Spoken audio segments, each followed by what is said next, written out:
kasih dalam Tuhan, mari sebelum kita mengikuti ibadah firman doa malam hari ini, kita mau bersama-sama menenangkan hati pikiran kita mau bersaat teduh sejenak di dalam Tuhan.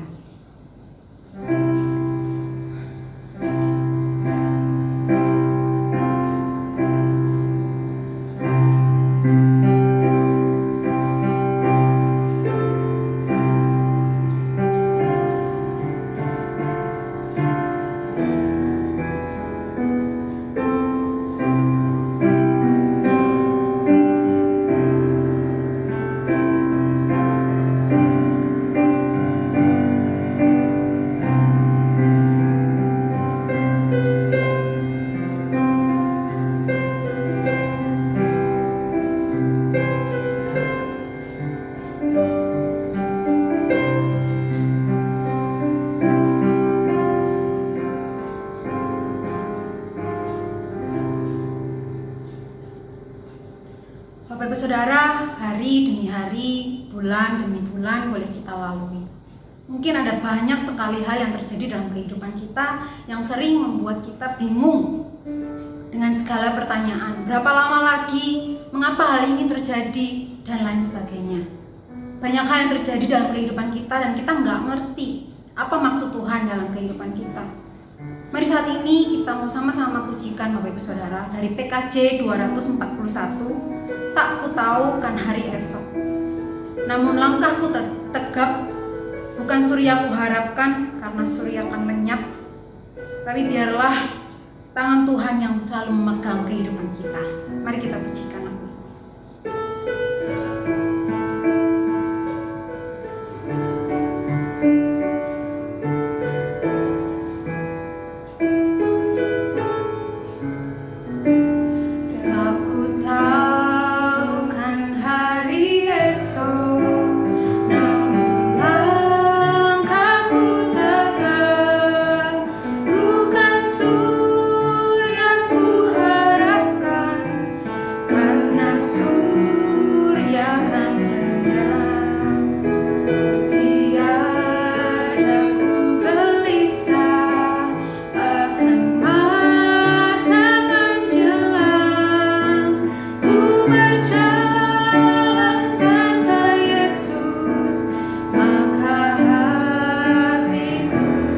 Banyak hal tak paham.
Tuhan Yesus yang sangat baik, malam hari ini kami datang di hadirat-Mu.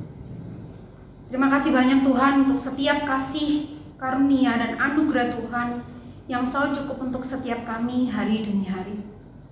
Terima kasih kalau hari ini kami masih boleh bisa hidup, itu semua karena anugerah Tuhan. Ajar kami Tuhan untuk boleh terus memandang Tuhan, terus percaya bahwa penyertaan Tuhan tidak akan pernah lalu dari kehidupan kami. Ajar kami terus memiliki iman yang makin hari makin teguh di dalam Tuhan. Sebentar kami akan mendengarkan firman-Mu Tuhan. Biarlah firman yang akan kami baca dan kami renungkan ini boleh sungguh-sungguh menguatkan kami dan membuat kami makin hari makin mencintai Tuhan. Terima kasih Tuhan, dalam nama Tuhan Yesus kami sudah berdoa. Amin. Bapak Ibu Saudara, sebelum kita mendengarkan kebenaran firman Tuhan, mari kita pujikan lagu dari KPPK nomornya yang ke-232, Kekuatan serta Penghiburan.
Jemaat yang dikasihi Tuhan, Shalom, salam sejahtera. Mari kita datang kepadanya sekali lagi memohon pertolongannya sebelum kita membaca firman Tuhan dan merenungkannya. Tuhan, pada saat ini kami mohon Engkau membimbing kami, anak-anak-Mu yang sangat rindu untuk mengetahui isi hati-Mu dan kehendak-Mu di dalam hidup kami pribadi, lepas pribadi. Berkatilah hamba-Mu dan pakailah dalam segala keterbatasannya untuk memberkati umat-Mu yang mencari Engkau. Dengarkan doa kami Tuhan, mohon Allah Roh Kudus membimbing kami sekalian. Di dalam nama Yesus Kristus kami sudah berdoa. Amin.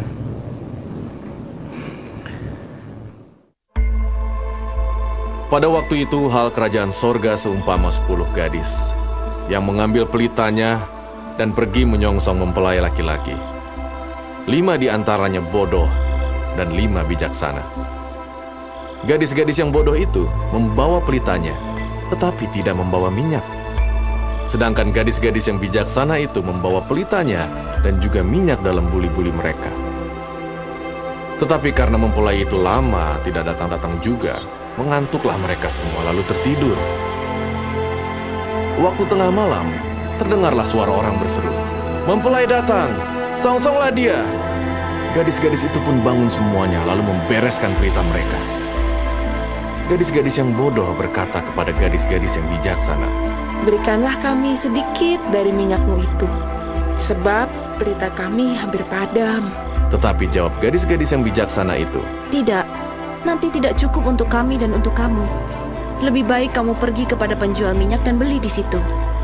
Akan tetapi, waktu mereka sedang pergi untuk membelinya, datanglah mempelai itu, dan mereka yang telah siap sedia masuk bersama-sama dengan dia ke ruang perjamuan kawin. Lalu pintu ditutup. Kemudian datang juga gadis-gadis yang lain itu dan berkata, "Tuan, Tuan, bukakanlah kami pintu." Tetapi ia menjawab, "Aku berkata kepadamu, sesungguhnya aku tidak mengenal kamu. Karena itu, berjaga-jagalah, sebab kamu tidak tahu akan hari maupun akan saatnya." Nah, demikianlah firman Allah. Berbahagialah setiap kita yang tidak hanya mendengar, tapi juga menyimpang serta melakukan di dalam kehidupan sehari-hari kita. Nah, Bapak Ibu jemaat yang dikasih Tuhan, saya kira kita bisa sepakat bahwa yang namanya kebahagiaan dan keberhasilan itu sesungguhnya bukan semata-mata ditentukan oleh kecerdikan otak seseorang, tingginya IQ seseorang, keterampilan atau kelihayan seseorang, ataupun juga modal harta materi yang dimiliki oleh seseorang. Namun, orang yang berbahagia dan berhasil sejatinya adalah orang-orang yang bijaksana, yang sanggup menempatkan dirinya dengan segala sesuatu yang dia miliki. Modal apapun dan berapapun yang dimiliki tidak penting. Namun sekali lagi dia sanggup menempatkan dirinya. Lalu dia itu menjawab segala kemungkinan yang terjadi di dalam dinamika perjalanan kehidupannya. Ada seorang pelukis yang terkenal sedang termenung dalam-dalam dan dia menarik nafasnya dengan berat. Sesekali menyeka keringat dingin yang menetes dahinya itu. Dia bingung, dia khawatir, syok berat nampaknya. Karena raja yang dihadapannya itu memerintahkan untuk melukis dirinya, dan perintah itu berisiko nyawa sang pelukis. Bagaimana cara melakukan perintah ini? Melukis raja memang pekerjaan dan kemampuan dia. Namun untuk melukis raja yang seperti ini, yang cacat, pincang kakinya, lalu matanya itu buta sebelah, ini sangat sulit. Masalahnya raja tidak bisa diintervensi dan tidak tahu apa maunya yang sebenarnya. Tadi ada yang melukis dengan apa adanya. Mata yang cacat dikasih lihat, kaki yang pincang digambar dengan jelas. Maka murkalah raja itu dan menghukum sang pelukis karena dianggap menghina raja. Lalu juga tadi ada satu orang pelukis yang lain secara simbolis memperhalus, menghilangkan semua cacat itu. Raja tampil dengan sempurna di kain kanvas itu dan digambarkan begitu luar biasa. Raja pun marah karena disebut ini adalah pembohongan dan penyindiran yang kejam. Dan pelukis itu pun dihukum. Nah saudara, akhirnya dia berpikir keras, apa yang harus saya lakukan?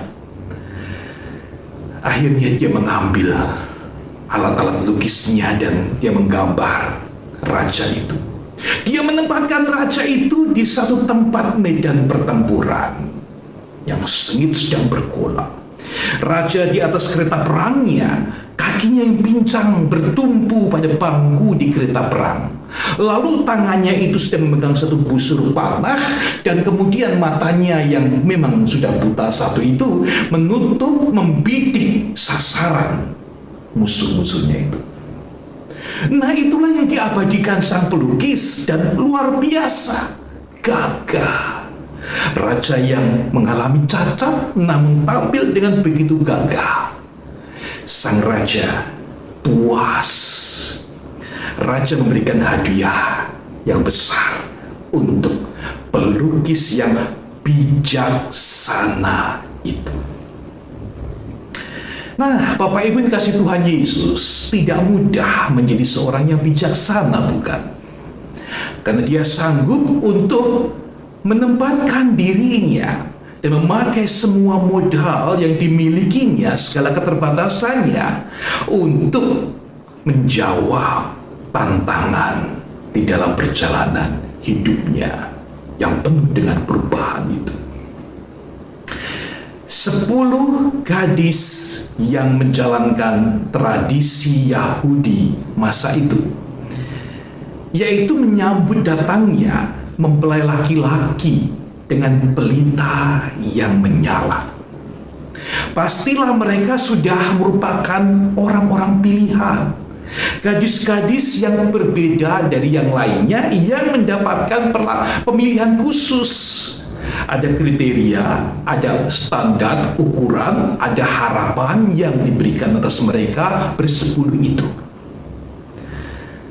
Nah, kalau mereka menunggu kelamaan karena mempelai laki-laki itu tidak kunjung datang, lalu mereka jadi letih, lalu butuh istirahat, lalu mengantuk, tertidur, bahkan nyenyak, bermimpi. Jelas itu bukan dosa, itu bukan kesalahan. Siapapun kita butuh istirahat dan tidur, bukan? Nah, lalu ada masalah apa di sini? Masalahnya adalah yang 5 gadis, mereka bisa menempatkan dirinya dengan baik. Mereka bisa membawa dirinya dengan baik. Mereka sungguh-sungguh menghayati diri mereka adalah penyambut mempelai laki-laki. Mereka tahu apa yang menjadi misi pada saat itu. Mereka persiapkan diri dengan baik, mereka baca dengan minyak, dan mereka menjalankan tugas sampai akhir. Mereka sudah mengantisipasi segala kemungkinan yang terjadi. Mereka bukan hanya melakukan apa adanya, kata orang cincai. Bukan. Mereka memakai pemikirannya, otaknya, namun juga hatinya. Mereka bijaksana. Sedangkan 5 gadis yang lain tidak demikian, saudara-saudara. Mereka melakukan dengan pas-pasan, tidak persiapkan diri lebih lagi, tidak ada minyak cadangan. Karena bagi mereka, pesta ini kalau segera selesai, tugas mereka juga selesai, mereka bisa cepat-cepat masuk pesta, menikmati pesta itu, lalu kemudian ya sudah selesai. Yang lain bukan urusan mereka. Mereka hanya melihat peraturan yang tertulis. Apa sih standarnya pekerjaan, kewajiban sebagai seorang penyambut? Lalu mereka merasa sudah cukup untuk itu. Bahkan mungkin mereka merasa sudah bagus saya ini membantu. Hal yang lain saya tidak perlu tahu dan tidak mau tahu. Jadi orang itu jangan repot sendiri, jangan kepo, katanya. Nah, Bapak Ibu dikasih Tuhan Yesus, sayangnya yang beginian ini Tuhan Yesus menyebutnya sebagai bodoh. Tuhan menyebut bodoh bukan karena IQ-nya, saudara, bukan karena keterampilannya. Bodoh karena mereka melakukan sesuatu, ada awal tapi tidak ada akhirnya. Bahkan di tengah jalan sia-sia, gagal. Semua yang dipersiapkan dikerjakannya tidak ada hasil. Pelita habis, minyak. Lalu mereka juga tidak layak untuk menjadi penyambut mempelai laki-laki. Mereka ditolak, pintu pesta ditutup di depan mereka, dan mereka harus pulang demikian tanpa mendapatkan kebahagiaan mereka. Memang tidak ada yang tahu, Bapak Ibu, kapan Kristus Yesus itu akan datang kembali ke dunia ini. Dan kesudahan segala sesuatunya itu kapan? Tidak ada yang tahu. Namun camkanlah bahwa itu adalah suatu keniscayaan yang mungkin terjadi dan pasti terjadi setiap saat tanpa kita bisa mengetahuinya. Sama seperti halnya peti mati. Peti mati bukan untuk orang tua loh. Peti mati bukan untuk orang lanjut usia. Peti mati niscayaannya kepastiannya bagi semua orang yang mau mati, semua usia. Apakah kita sudah bijaksana dengan mempersiapkan diri sebaik-baiknya, ataukah kita menjadi sia-sia? Kita ditolak Tuhan yang datang kembali menjemput kita. Kita tidak bisa mengulang perjalanan itu. Momen itu sekali lewat, maka saudara sekalian tidak bisa kembali lagi. Hidup hanya satu kali. Hidup yang penuh dengan pergumulan dan kesulitan ini hanya satu kali. Masyarakat Tionghoa mengatakan Ichi Sanxiong, satu yang happy, yang menyenangkan, namun tiga tidak. Apa maksudnya? Kita lahir di dalam siklus, manusia berada dalam siklus kelahiran, menjadi tua, sakit, lalu mati. 4 hal. Dari 4 itu, saudara sekalian, yang menyenangkan, yang dibilang happy, mungkin hanya 1. Maka kita mengatakan kepada yang lahir, happy birthday, selamat ulang tahun. Kita nggak bisa mengatakan kepada yang tua, selamat kamu jadi tua. Kita nggak bisa mengatakan kepada yang sakit, selamat ya kamu sakit. Kita juga nggak bisa mengatakan kepada yang mati, akhirnya kamu mati juga, selamat ya. Saudara, kalau hidup ini 1 happy-nya dan 3 tidak, lalu hanya 1 kali di jalan yang tidak bisa diputar kembali, maka alangkah sia-sianya kehidupan di bawah matahari yang dilalui dengan kebodohan. Bapak Ibu yang dikasihi Tuhan Yesus, janganlah pada akhirnya Tuhan datang dan mempelai itu mengatakan, "Nyalah, hai engkau sekalian, aku tidak mengenal engkau."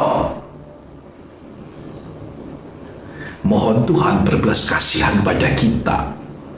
Mohon kita selalu berdoa di hadapannya seperti Musa memohon, "Tuhan, ajarlah aku menghitung hari-hariku, supaya aku beroleh hati yang bijaksana."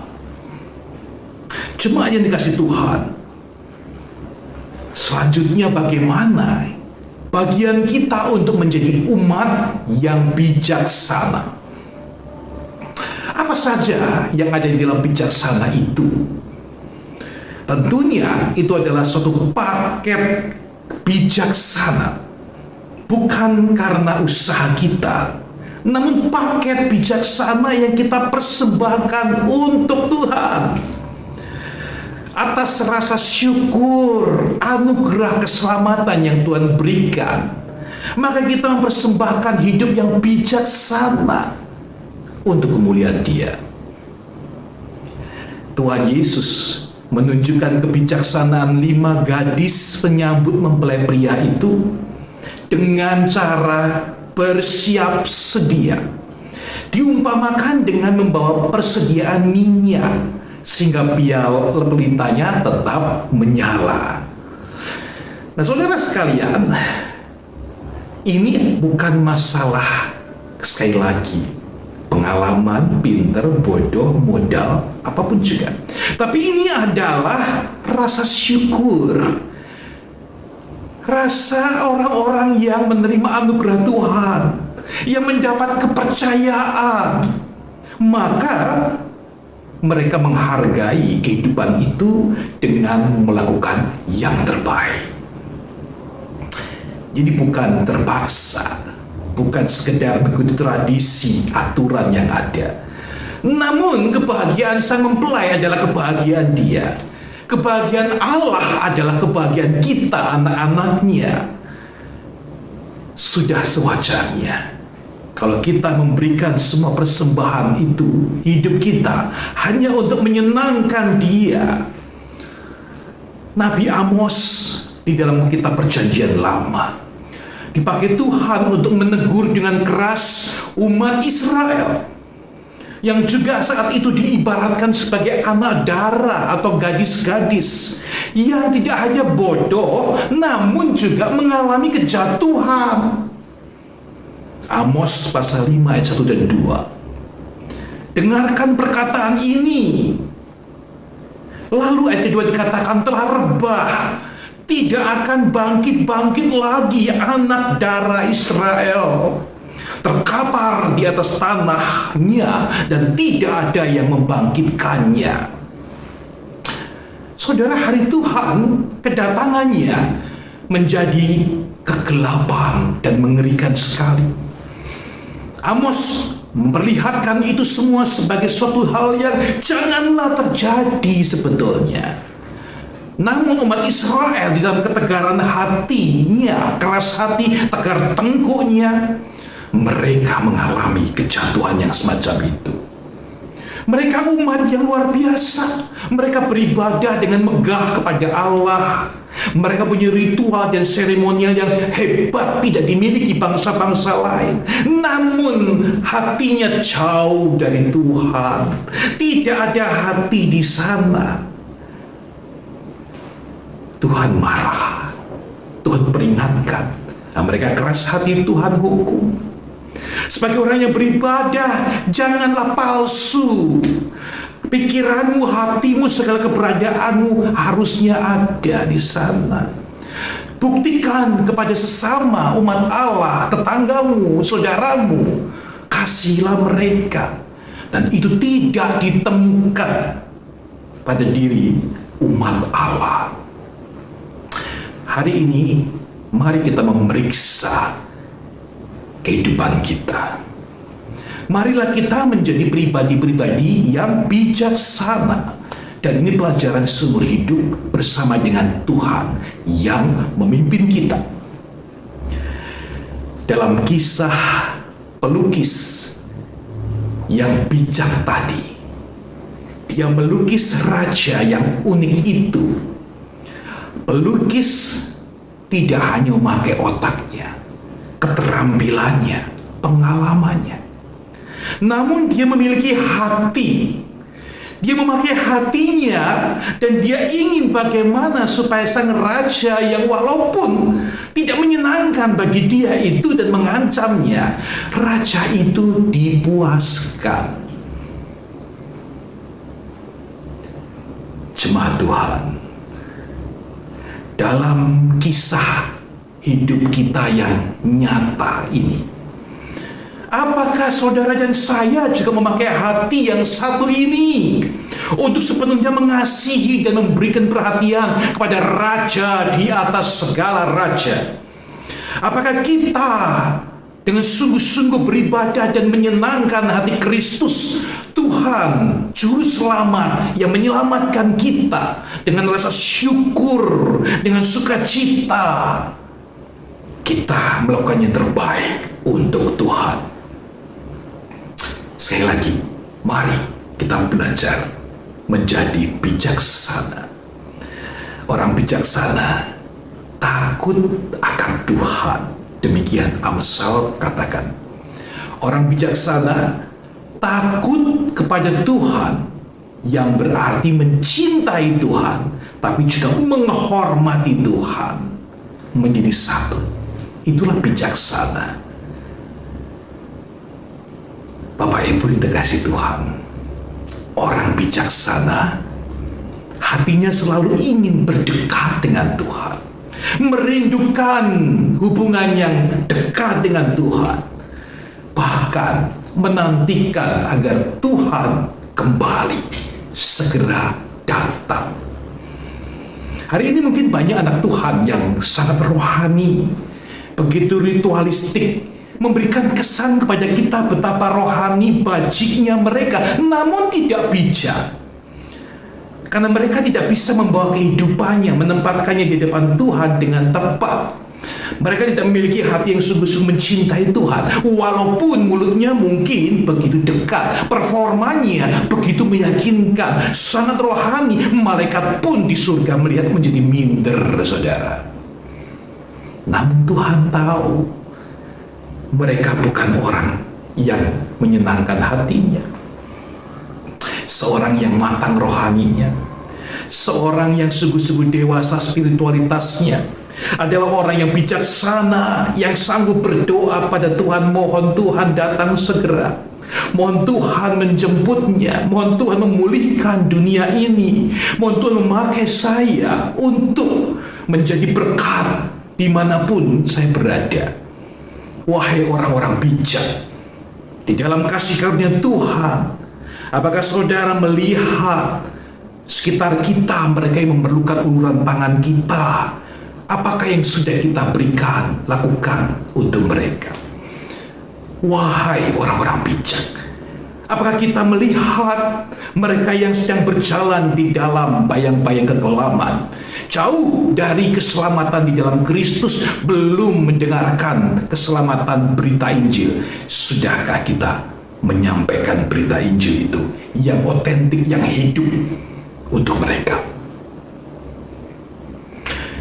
Jemaat, marilah kita menjadi bijak, belajar seumur hidup, dipimpin Tuhan, mencintai Dia, menyenangkan hatinya, menjadi berkat di tangannya. Tuhan memberkati Bapak, Ibu, Saudara sekalian. Amin. Bersyukur untuk kebenaran firman Tuhan yang boleh tadi kita dengar. Biarlah firman Tuhan ini boleh makin menggerakkan kita, makin hari makin mencintai Tuhan, makin hari makin hidup serupa dengan Tuhan. Bapak Ibu Saudara yang terkasih dalam Tuhan, mari saat ini kita mau menaikkan doa-doa syafaat kita. Yang pertama, mari kita berdoa untuk diri kita. Mari kita mau berdoa untuk kepribadian kita yang apapun yang kita alami saat ini, baik suka maupun duka, baik maupun tidak baik, ataupun apapun yang saat ini sedang terjadi dalam kehidupan kita, mari kita bawa semuanya sama Tuhan. Kita mau tenang di dalam Tuhan dan kita mau menyerahkan segala pergumulan kehidupan kita di dalam Tuhan. Mari kita berdoa dengan hening.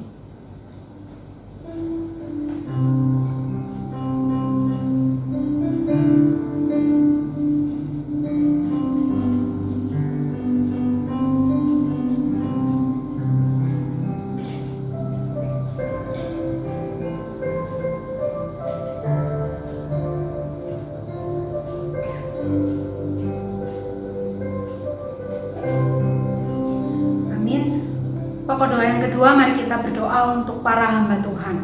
Mari kita berdoa dimanapun para hamba Tuhan berada, di gereja apapun, mari kita berdoa untuk mereka. Dalam segala aktivitas mereka di dalam gereja ataupun di dalam pelayanan yang lain, mari kita menyerahkan kehidupan mereka, spiritualitas mereka ke dalam tangannya Tuhan. Biarlah dalam setiap aktivitas ataupun hal apapun yang mereka lakukan, biarlah mereka boleh terus mengandalkan Tuhan, terus bergantung sama Tuhan. Mari kita buka suara, kita berdoa untuk para hamba-hamba Tuhan. Tuhan Yesus yang baik, kami saat ini menyerahkan untuk setiap hamba-hamba Tuhan dimanapun mereka berada.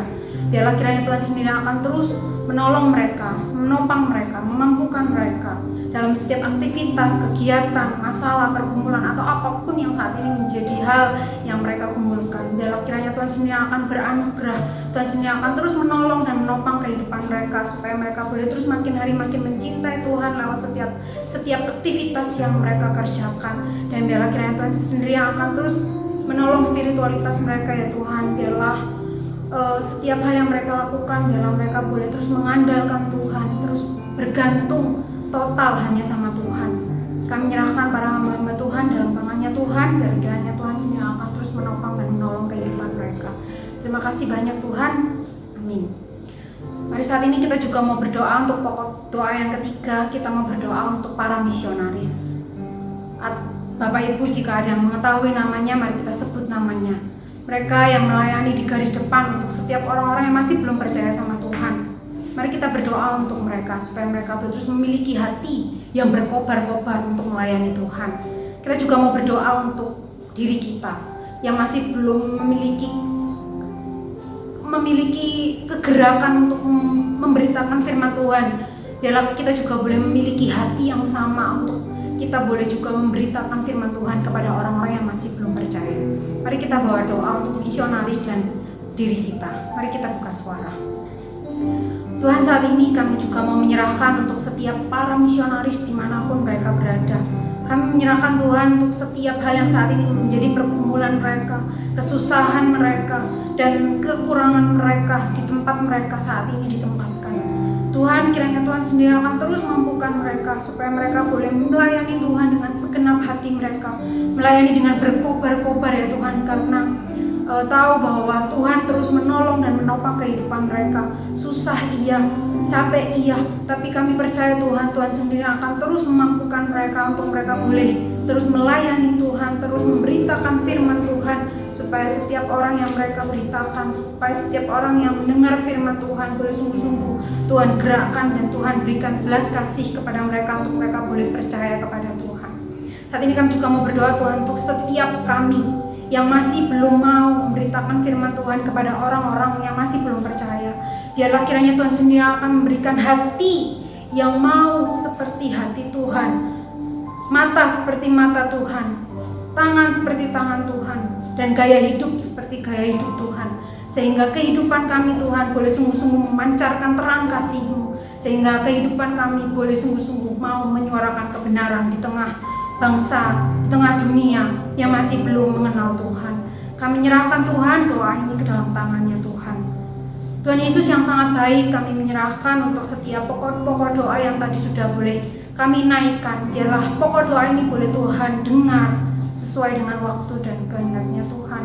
Kami menyerahkan aktivitas kami ke depan ke dalam tangan-Nya Tuhan. Kami menyerahkan diri kami sepenuhnya sama Tuhan. Biarlah kami boleh terus mengandalkan Tuhan, terus bergantung sama Tuhan, dan terus percaya bahwa Tuhan baik dalam kehidupan kami. Terima kasih Tuhan, dalam nama Tuhan Yesus kami sudah berdoa. Amin. Bapak Ibu Saudara, kebaktian firman dan doa telah selesai. Bapak Ibu Saudara boleh mengikuti PA yang sudah di-share di grup WhatsApp. Tuhan Yesus memberkati.